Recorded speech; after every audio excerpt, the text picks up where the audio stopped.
मित्रांनो, मागील भागासाठी चॅनलला भेट द्या. आता आपण पुढील स्टोरीला सुरुवात करू. अर्थात त्यावरही उपाय आहेत. फार सिगारेट पीत असाल तर ते बंद करणं, पोषाक आणि संतुलित आहार घेणं, नियमित व्यायाम, पुरेशी झोप, मन शांत राहण्यासाठी प्राणायाम, योगासन करणं, या सर्वांच्या जोडीनं काही औषधं घेतली की समस्या दूर होते. मधुमेह किंवा अतिशय स्थूलता, ज्याला ओबेसिटी म्हणतो, त्यामुळेही कामवासनेवर परिणाम होतो. एरेक्टाइल्स डिस्फंक्शन मागे नर्वसनेस हेही कारण असू शकतं. बरेचदा पुरुषांमध्ये टेस्टोस्टेरोन नावाच्या स्पेरक म्हणजे हार्मोनची कमतरता असते, त्यामुळे सेक्स लाईफ बाधित होते. काही पुरुषांमध्ये शीघ्रपतनाची समस्या असते. स्त्रीचं समाधान होण्यापूर्वीच पुरुष स्खलित होतो, त्यामुळे तो पत्नीशी संबंध टाळतो. पण तुम्हा दोघांशी चर्चा केल्यावर मला असा काही प्रॉब्लेम दिसत नाहीये.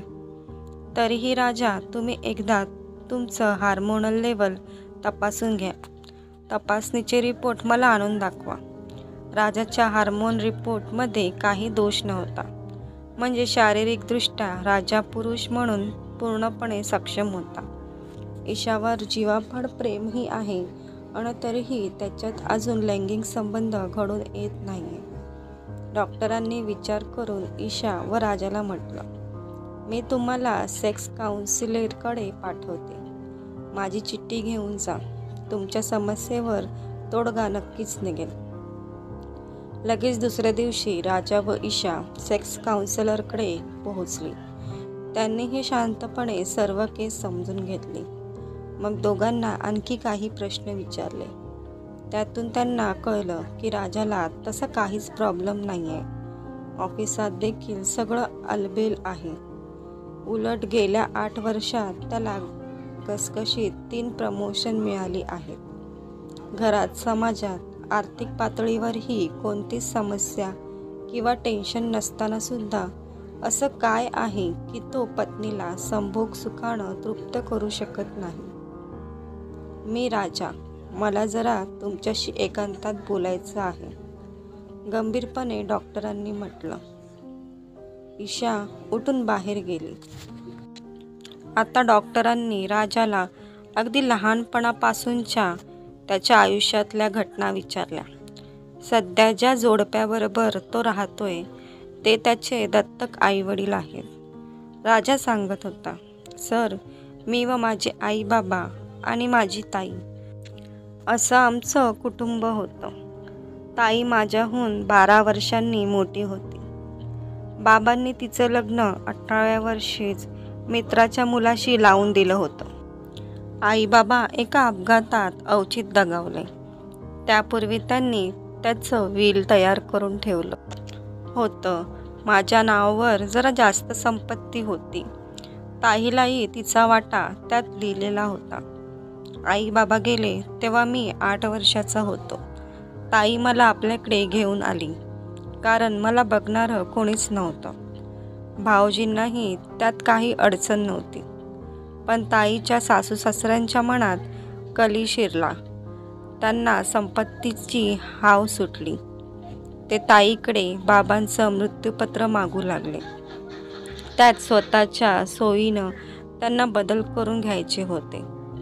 भाऊजींनाही त्यांनी स्वतःकडे वळवून घेतलं. ते आता रोज तिला मारहाण करून मृत्यूपत्र मागू लागले. ताईला माझी काळजी वाटू लागली. ते लोक कदाचित माझा जीवही घेतील अशी तिला भीती वाटू लागली होती. ताईच्या एका मैत्रिणीच्या नातलगांना मूलबाळ नव्हतं. ताईनं त्यांना मला दत्तक घेतील का विचारलं. त्यांनी होकार दिला. भाऊजी तर दिवसेदिवस अधिकच हिंसक होत होते. मी अजून ताईजवळच राहत होतो. एका रात्री भाऊजी खूप दारू पियाले होते. बेभान झाले होते. आल्या आल्या त्यांनी खोलीचा दरवाजा बंद केला आणि मला व ताईला लाथाबुक्क्यांनी मारायला सुरुवात केली. मी घाबरून रडू लागलो. त्यांनी माझं डोकं भिंतीवर आपटलं आणि ताईला पायाने तुडवत तोंडानं शिव्यांचा भडीमार करू लागले. मग त्यांनी ताईला अंथरुणावर टाकलं आणि ते सॅक्स करू लागले. मी घाबरून डोळे मिटले. माझी शुद्धच हरपली. सकाळी ताईचा प्राण गेलेला होता. मी खूप घाबरलो होतो. माझे सध्याचे आईवडील मला त्यांच्या घरी घेऊन आले. ताईच्या मैत्रिणीनं बहुधा पोलिसात कळवलं होतं. पुढलं मला ठाऊक नाही. त्या घटनेतून सावरायला माझ्या सध्याच्या आईबाबांनी खूप कष्ट घेतले. त्यांच्या प्रेमळपणामुळेच आज मी या ठिकाणी आहे.